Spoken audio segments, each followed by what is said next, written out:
The Snowman.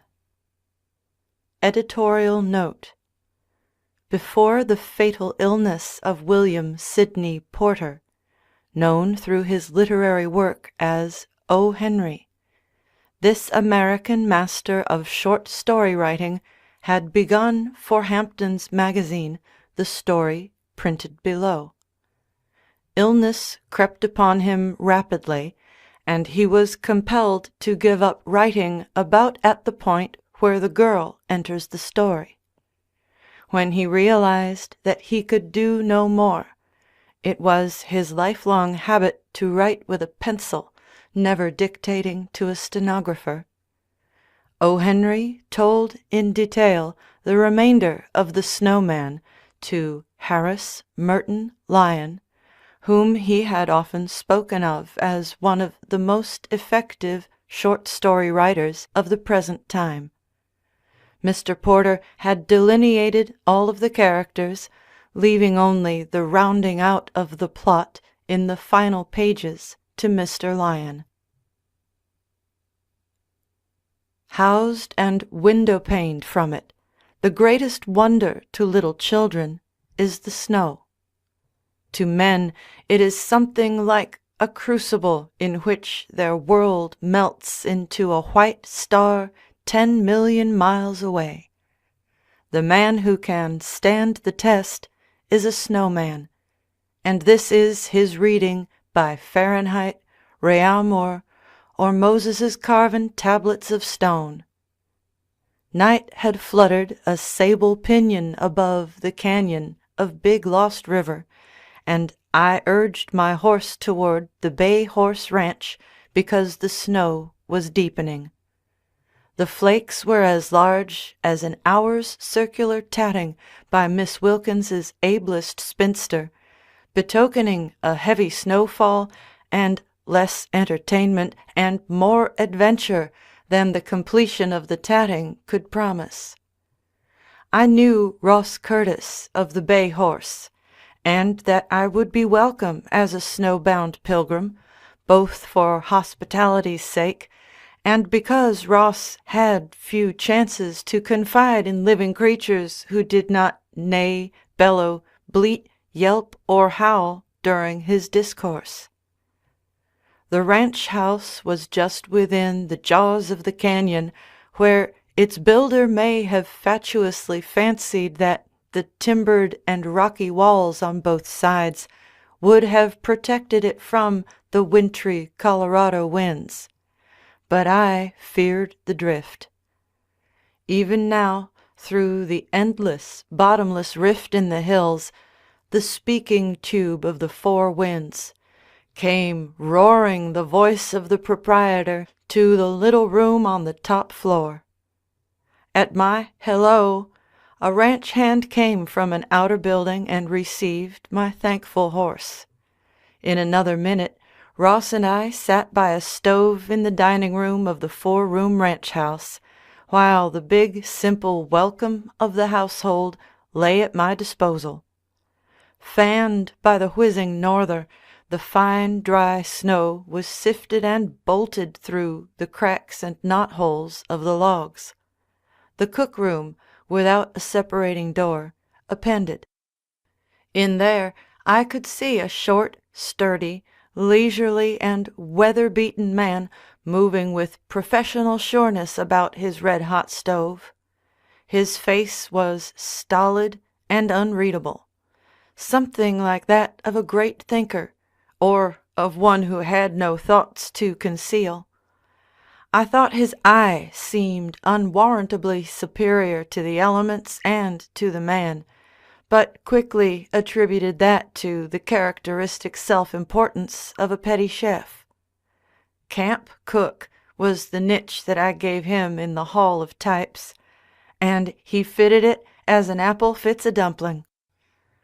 Cold it was in spite of the glowing stove, and Ross and I sat and talked, shuddering frequently, half from nerves and half from the freezing draughts. So he brought the bottle, and the cook brought boiling water, and we made prodigious hot toddies against the attacks of Boreas. we clinked glasses often. They sounded like icicles dropping from the eaves, or like the tinkle of 1,000 prisms on a Louis XIV chandelier that I once heard at a boarder's dance in the parlor of a 10-a-week boarding-house in Gramercy Square. Sic transit. Silence in the terrible beauty of the snow, and of the Sphinx, and of the stars.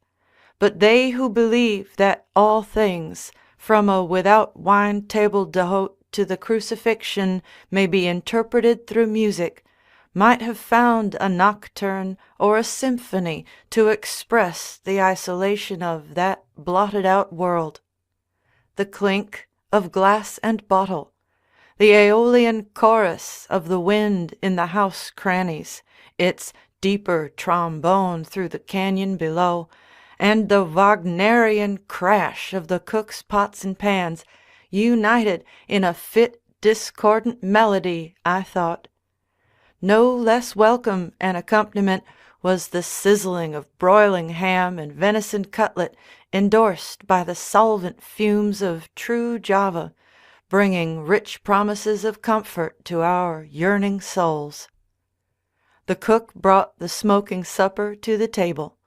He nodded to me democratically as he cast the heavy plates around as though he were pitching quoits or hurling the discus. I looked at him with some appraisement and curiosity and much conciliation. There was no prophet to tell us when that drifting evil outside might cease to fall, and it is well, when snowbound, to stand somewhere within the radius of the cook's favorable consideration. But I could read neither favor nor disapproval in the face and manner of our pot wrestler. He was about 5 feet 9 inches, and 200 pounds of commonplace, bull-necked, pink-faced, callous calm. He wore brown duck trousers, too tight and too short, and a blue flannel shirt with sleeves rolled above his elbows. There was a sort of grim, steady scowl on his features that looked to me as though he had fixed it there purposely as a protection against the weakness of an inherent amiability that, he fancied, were better concealed. And then I let supper usurp his brief occupancy of my thoughts. "Draw up, George," said Ross. "Let's all eat while the grub's hot." "You fellows go on and chew," answered the cook. "I ate mine in the kitchen before sundown." "Think it'll be a big snow, George?" asked the ranchman. George had turned to re-enter the cook-room. He moved slowly around, and, looking at his face, it seemed to me that he was turning over the wisdom and knowledge of centuries in his head. "It might," was his delayed reply. At the door of the kitchen he stopped and looked back at us. Both Ross and I held our knives and forks poised, and gave him our regard. Some men have the power of drawing the attention of others without speaking a word. Their attitude is more effective than a shout. "And again, it mightn't," said George, and went back to his stove. After we had eaten, he came in and gathered the emptied dishes. He stood for a moment, while his spurious frown deepened. "It might stop any minute," he said, "or it might keep up for days." At the farther end of the cook-room, I saw George pour hot water into his dishpan, light his pipe, and put the tableware through its required lavation.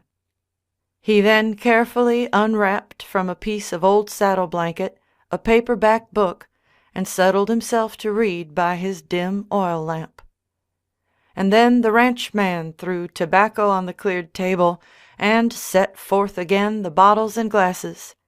And I saw that I stood in a deep channel through which the long-dammed flood of his discourse would soon be booming. But I was half content comparing my fate with that of the late Thomas Tucker, who had to sing for his supper, thus doubling the burdens of both himself and his host. "Snow is a hell of a thing," said Ross, by way of a foreword. "It ain't, somehow, it seems to me, salubrious. I can stand water and mud and 2 inches below zero and 110 in the shade and medium-sized cyclones, but this here fuzzy white stuff naturally gets me all locoed. I reckon the reason it rattles you is because it changes the look of things so much. It's like you had a wife and left her in the morning with the same old blue cotton wrapper on, and rides in of a night and runs across her all outfitted in a white silk evening frock, waving an ostrich feather fan and monkeying with a posy of lily flowers. Wouldn't it make you look for your pocket compass? You'd be liable to kiss her before you collected your presence of mind." By and by, the flood of Ross's talk was drawn up into the clouds, so it pleased me to fancy, and there condensed into the finer snowflakes of thought, and we sat silent about the stove, as good friends and bitter enemies will do. I thought of Ross's preamble about the mysterious influence upon man exerted by that ermine-lined monster that now covered our little world, and knew he was right. Of all the curious knick-knacks, mysteries, puzzles, Indian gifts, rat-traps, and well-disguised blessings that the gods chuck down to us from the Olympian peaks, the most disquieting and evil-bringing is the snow. By scientific analysis it is absolute beauty and purity, so, at the beginning, we look doubtfully at chemistry. It falls upon the world, and lo, we live in another. It hides in a night the old scars and familiar places with which we have grown heart-sick or enamored. So, as quietly as we can, we hustle on our embroidered robes and hie us on Prince Camaralzaman's horse, or in the reindeer sleigh, into the white country where the 7 colors converge. This is when our fancy can overcome the bane of it. But in certain spots of the earth comes the snow madness, made known by people turned wild and distracted by the bewildering veil that has obscured the only world they know.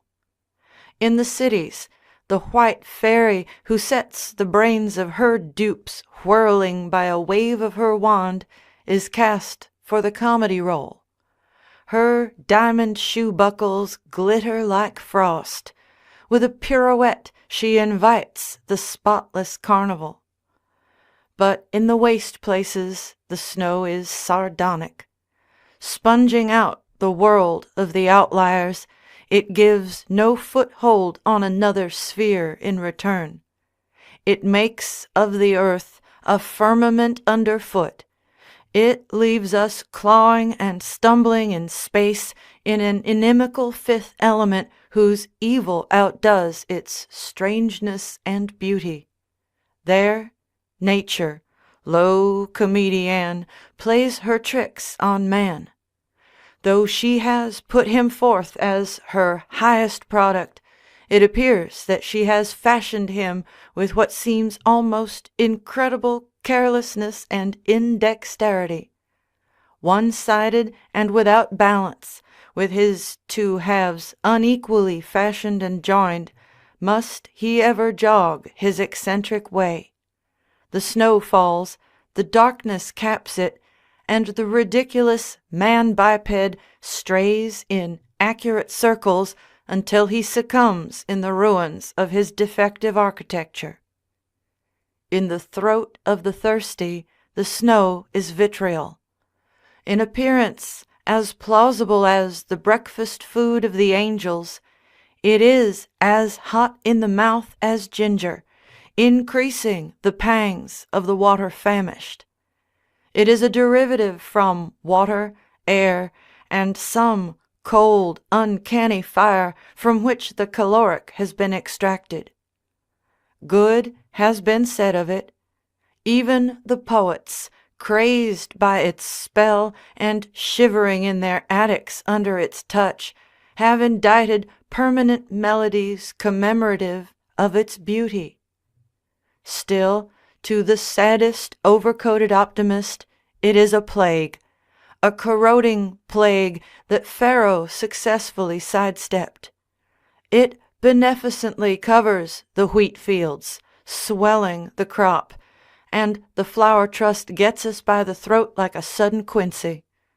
It spreads the tail of its white kirtle over the red seams of the rugged north, and the Alaskan short story is born.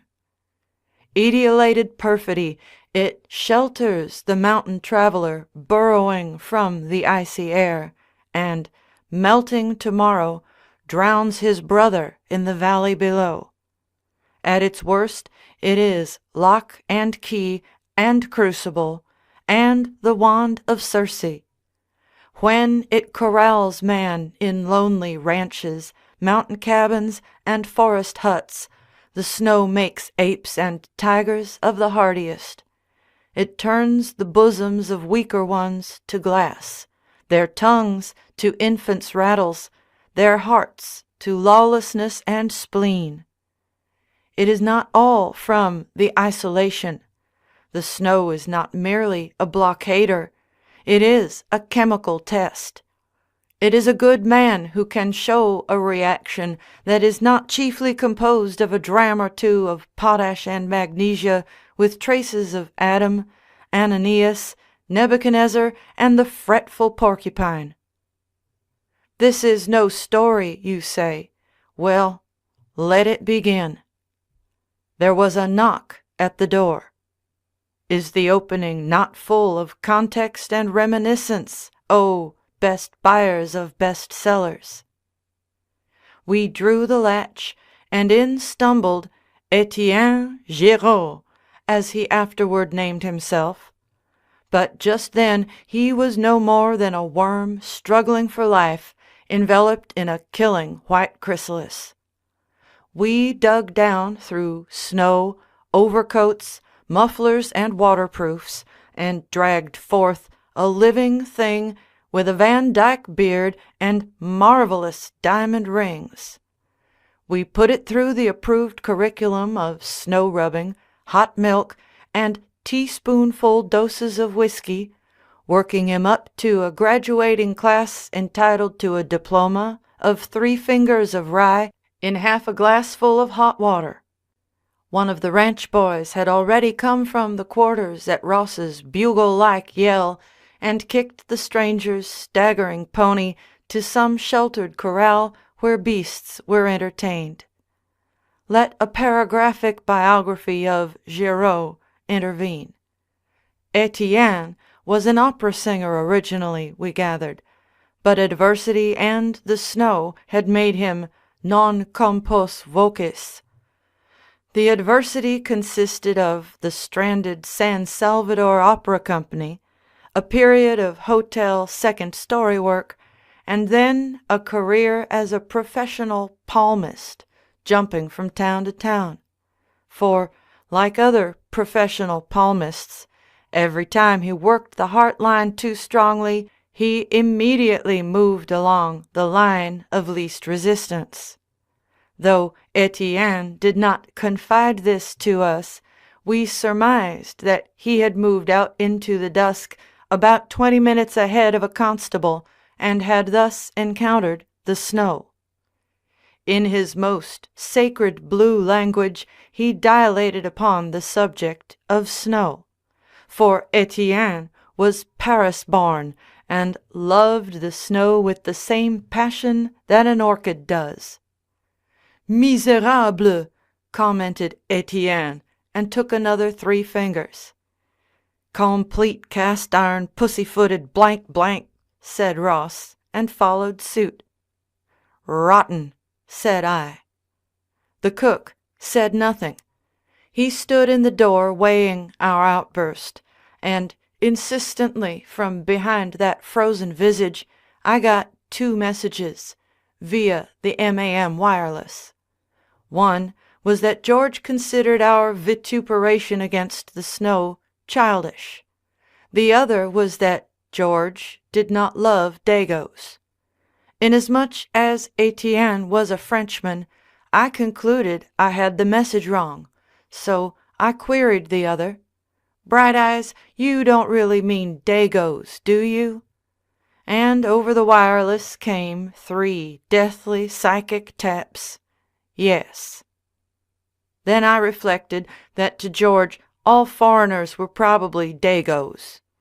I had once known another camp cook who had thought Mons, Sig, and Millie, Trans-Mississippi for Mademoiselle, were Italian given names. This cook used to marvel, therefore, at the paucity of Neo-Roman precognomens, and therefore, why not? I have said that snow is a test of men. For 1 day, 2 days, Etienne stood at the window, Fletcherizing his fingernails and shrieking and moaning at the monotony.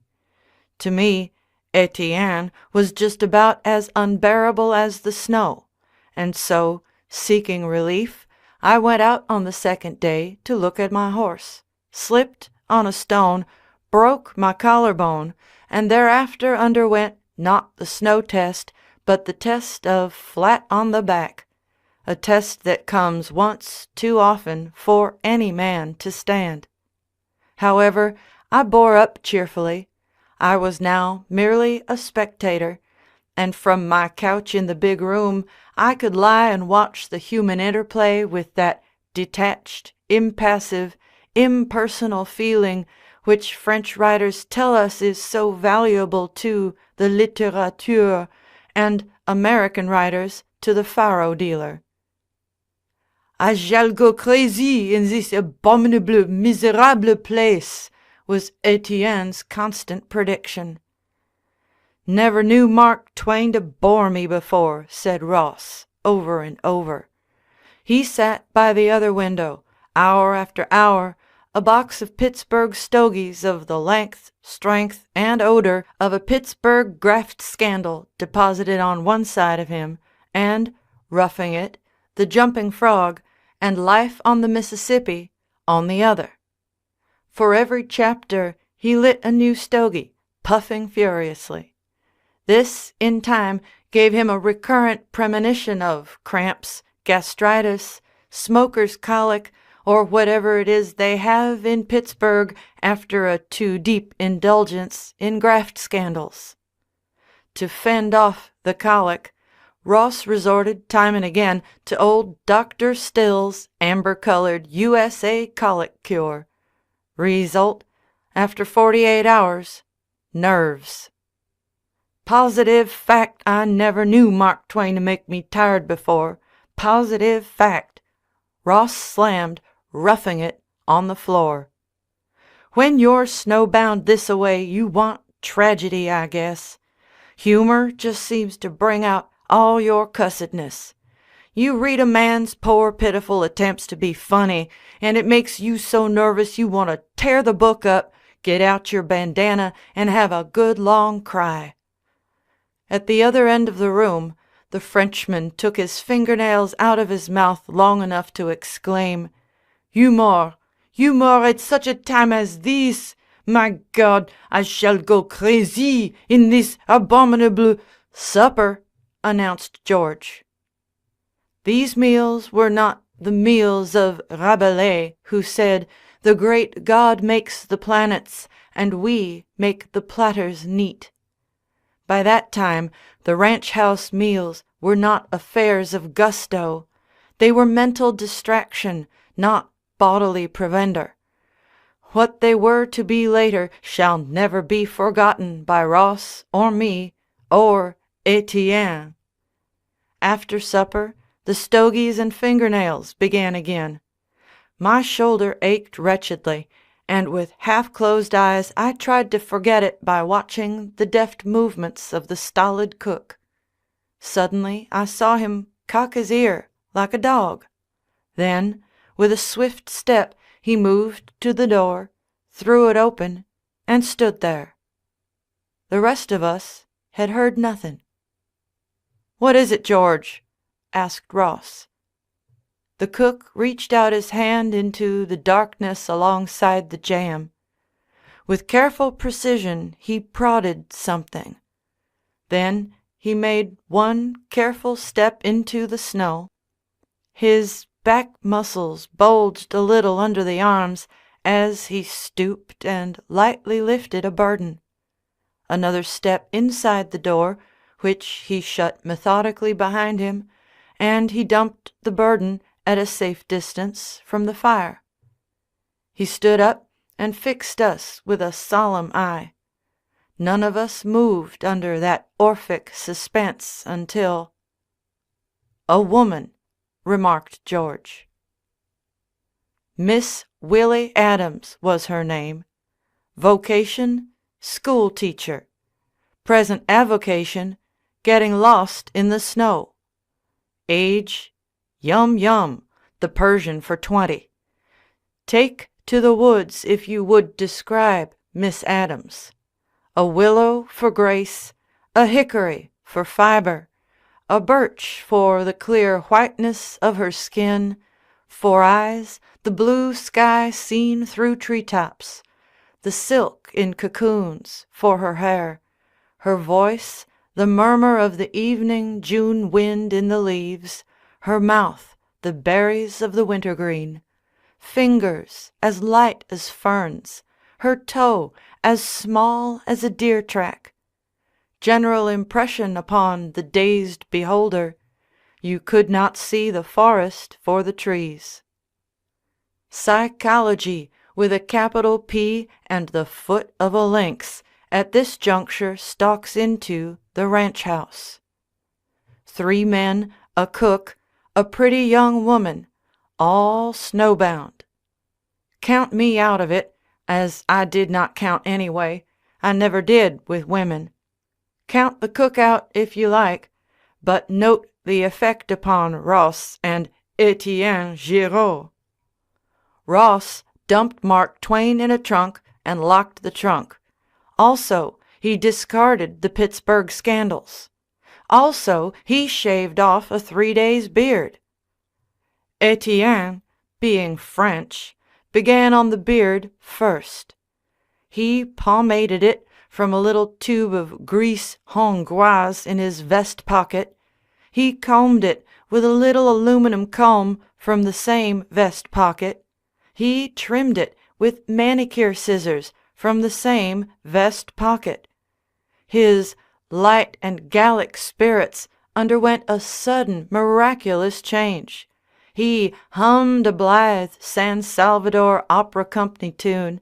He grinned, smirked, bowed, pirouetted, twiddled, twaddled, twisted, and touralooed.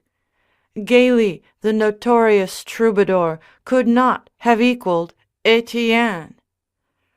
Ross's method of advance was brusque, domineering. "Little woman," he said, "you're welcome here." And with what he thought subtle double meaning, "Welcome to stay here as long as you like, snow or no snow." Miss Adams thanked him a little wildly, some of the wintergreen berries creeping into the birch bark. She looked around hurriedly as if seeking escape, but there was none, save the kitchen and the room allotted her. She made an excuse and disappeared into her own room. Later I, feigning sleep, heard the following: "Miss Adams, I was almost to perish die of monotony when your fair and beautiful face appeared in this miserable house." I opened my starboard eye. The beard was being curled furiously around a finger. The Svengali eye was rolling. The chair was being hunched closer to the school teacher's. "I am French, you see, temperamental, nervous. I cannot endure these dull hours in this ranch house. But a woman comes. Ah!" The shoulders gave 9 ras and a tiger. "What a difference! All is light and gay. Everything smile when you smile. You have art, beauty, grace. My art comes back to me when I feel your art. So." He laid his hand upon his vest pocket. From this vantage point he suddenly snatched at the school teacher's own hand. "Ah, Miss Adams, if I could only tell you how I had dinner," remarked George. He was standing just behind the Frenchman's ear. His eyes looked straight into the school teacher's eyes. After 30 seconds of survey, his lips moved deep in the flinty, frozen maelstrom of his face. "Dinner," he concluded, "will be ready in 2 minutes." Miss Adams jumped to her feet, relieved. "I must get ready for dinner," she said brightly, and went into her room. Ross came in 15 minutes late. After the dishes had been cleaned away, I waited until a propitious time when the room was temporarily ours alone, and told him what had happened. He became so excited that he lit a stogie without thinking. "Yeller-hided, unwashed, palm-reading skunk," he said under his breath. "I'll shoot him full of holes if he don't watch out, talking that way to my wife." I gave a jump that set my collarbone back another week. "Your wife?" I gasped. "Well, I mean to make her that," he announced. The air in the ranch house the rest of that day was tense with pent-up emotions, oh, best buyers of best sellers. Ross watched Miss Adams as a hawk does a hen. He watched Etienne as a hawk does a scarecrow. Etienne watched Miss Adams as a weasel does a henhouse. He paid no attention to Ross. The condition of Miss Adams, in the role of sought after, was feverish.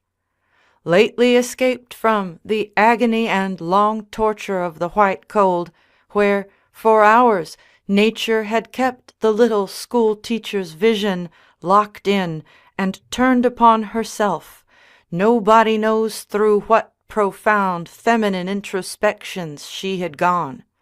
Now, suddenly cast among men, instead of finding relief and security, she beheld herself plunged anew into other discomforts.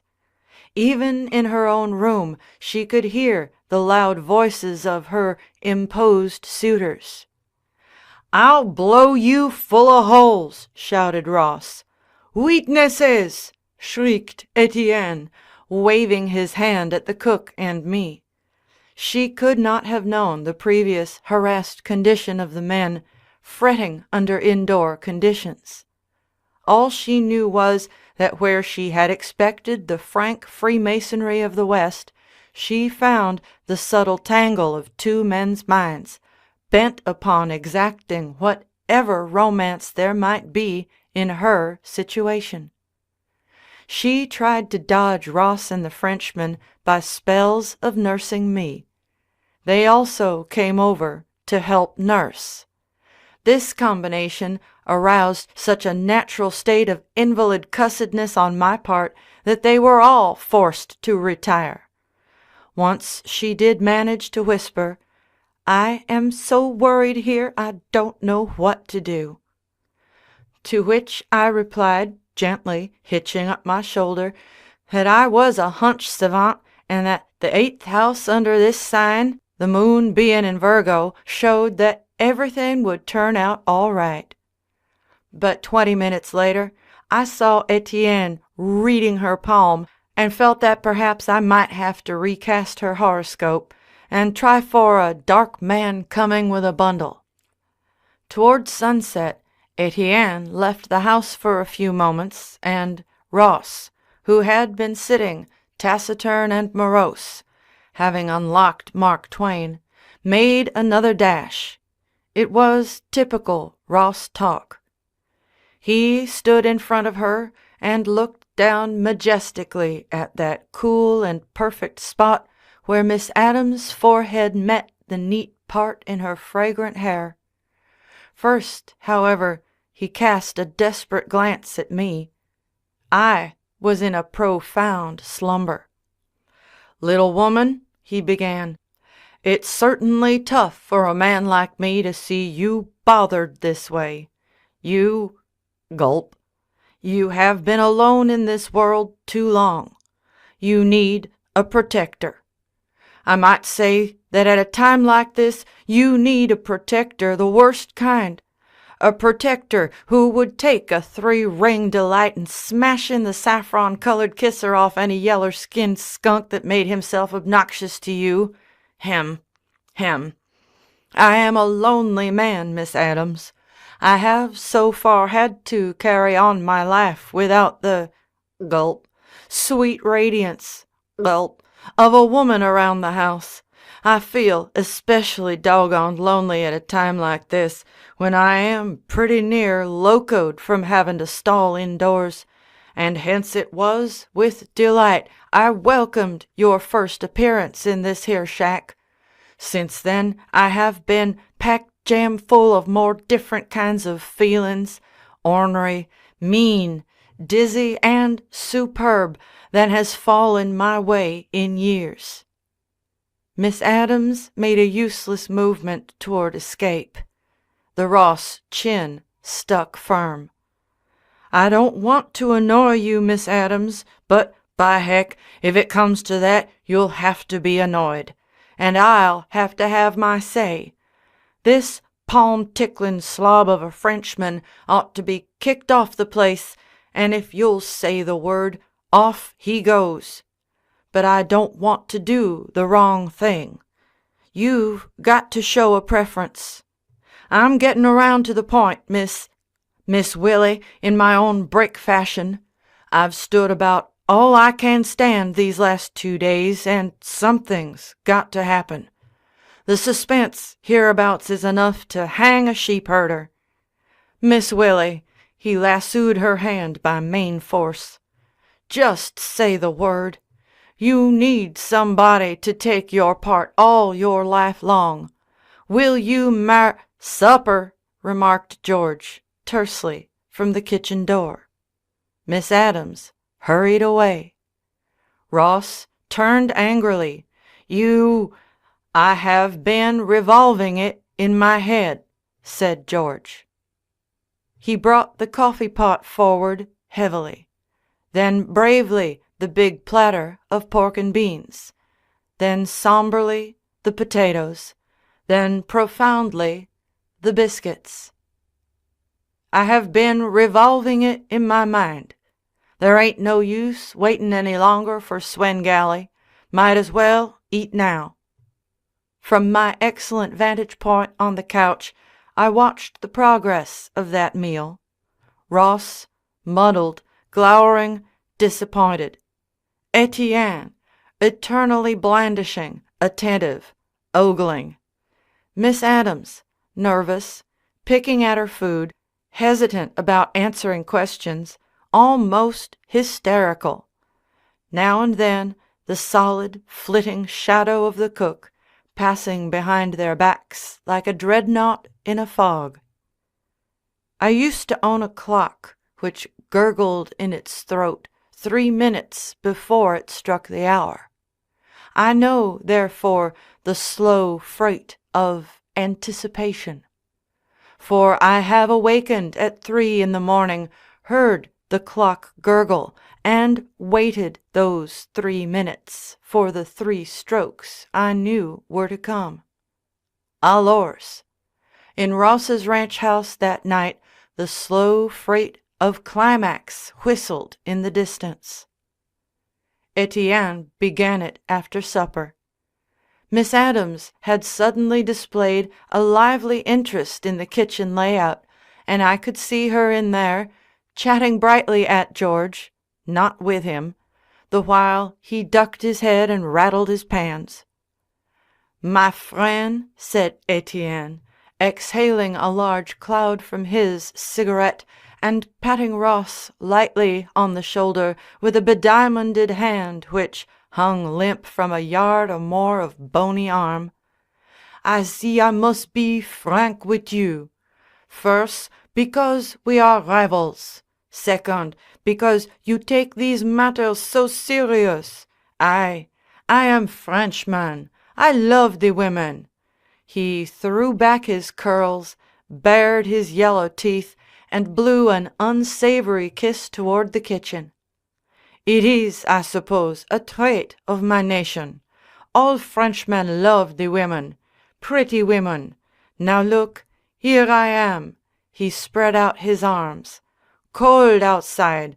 I detest the cold. Snow. I abominate the miserable snow. Two men. This," pointing to me, "and this," pointing to Ross. "I am distracted.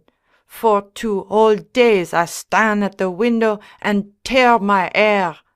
I am nervous, upset, profoundly distressed inside my head, and suddenly, behold, a woman, a nice, pretty, charming, innocent young woman. I naturally rejoice. I become myself again, gay, light-hearted, happy. I address myself to mademoiselle. It passes the time. That, monsieur, is what the women are for. Pass the time. Entertainment, like the music, like the wine. They appeal to the mood, the caprice, the temperament. To play with this woman, follow her through her humor, pursue her. Ah, that is the most delightful way to send the hours about their business." Ross banged the table. "Shut up, you miserable yeller pup!" he roared.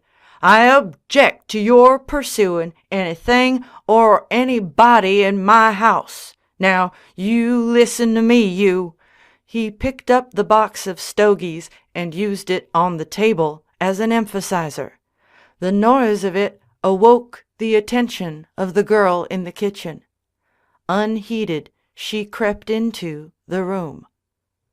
"I don't know anything about your French ways of love-making, and I don't care. In my section of the country, it's the best man wins, and I'm the best man here, and don't you forget it. This girl's going to be mine. There ain't going to be any playing or philandering or palm reading about it. I've made up my mind I'll have this girl, and that settles it. My word is the law in this neck of the woods. She's mine, and as soon as she says she's mine, you pull out." The box made one final, tremendous punctuation point. Etienne's bravado was unruffled. "Ah, that is no way to win a woman," he smiled easily. "I make prophecy you will never win her that way. No, not this woman. She must be played along and then kissed. This charming, delicious little creature. One kiss, and then you have her." Again he displayed his unpleasant teeth. "I make you a bet I will kiss her." As a cheerful chronicler of deeds done well, it joys me to relate that the hand which fell upon Etienne's amorous lips was not his own. There was one sudden sound, as of a mule kicking a lath fence, and then, through the swinging doors of oblivion, for Etienne. I had seen this blow delivered. It was an aloof, unstudied, almost absent-minded affair. I had thought the cook was rehearsing the proper method of turning a flapjack. Silently, lost in thought, he stood there scratching his head. Then he began rolling down his sleeves. "You'd better get your things on, miss, and we'll get out of here," he decided. "Wrap up warm." I heard her heave a little sigh of relief as she went to get her cloak, sweater, and hat. Ross jumped to his feet and said, "George, what are you going to do?" George, who had been headed in my direction, slowly swiveled around and faced his employer.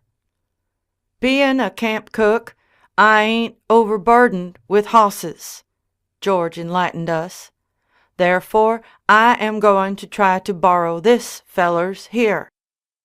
For the first time in 4 days, my soul gave a genuine cheer. "If it's for Lochinvar purposes, go as far as you like," I said grandly. The cook studied me a moment, as if trying to find an insult in my words. "No," he replied, "it's for mine and the young lady's purposes, and we'll go only 3 miles, to Hicksville. Now let me tell you something, Ross." Suddenly I was confronted with the cook's chunky back, and I heard a low, curt, carrying voice shoot through the room at my host. George had wheeled just as Ross started to speak. "You're nutty. That's what's the matter with you. You can't stand the snow. You're getting nervouser and nuttier every day. That and this Dago," he jerked a thumb at the half-dead Frenchman in the corner, "has got you to the point where I thought I'd better horn in. I got to revolving it around in my mind, and I seen if something wasn't done, and done soon, there'd be murder around here, and maybe—" his head gave an imperceptible list toward the girl's room, "worse." He stopped, but he held up a stubby finger to keep anyone else from speaking.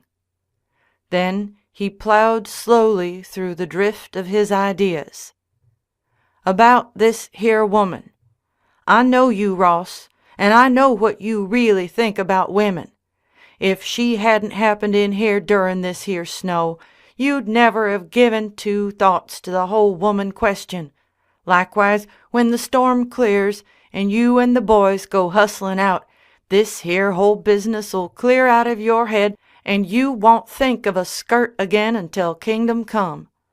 Just because of this snow here, don't forget you're living in the self-same world you was in 4 days ago. And you're the same man, too. Now, what's the use of getting all snarled up over 4 days of sticking in the house? That there's what I've been revolving in my mind, and this here's the decision I've come to." He plodded to the door and shouted to one of the ranch hands to saddle my horse. Ross lit a stogie and stood thoughtful in the middle of the room. Then he began, "I've a dern good notion, George, to knock your confounded head off and throw you into that snowbank if—" "You're wrong, mister. That ain't a derned good notion you've got. It's derned bad. Look here."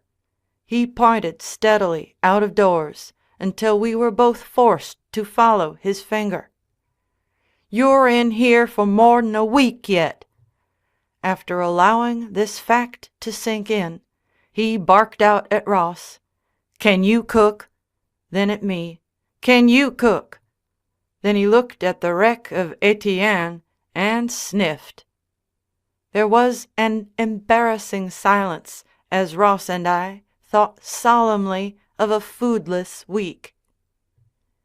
"If you just use hoss sense," concluded George, "and don't go for to hurt my feelin's, all I want to do is to take this young gal down to Hicksville, and then I'll head back here and cook for you." The horse and Miss Adams arrived simultaneously, both of them very serious and quiet. The horse because he knew what he had before him in that weather, the girl because of what she had left behind. Then all at once I awoke to a realization of what the cook was doing. "My God, man," I cried, Aren't you afraid to go out in that snow?" Behind my back I heard Ross mutter, "Not him."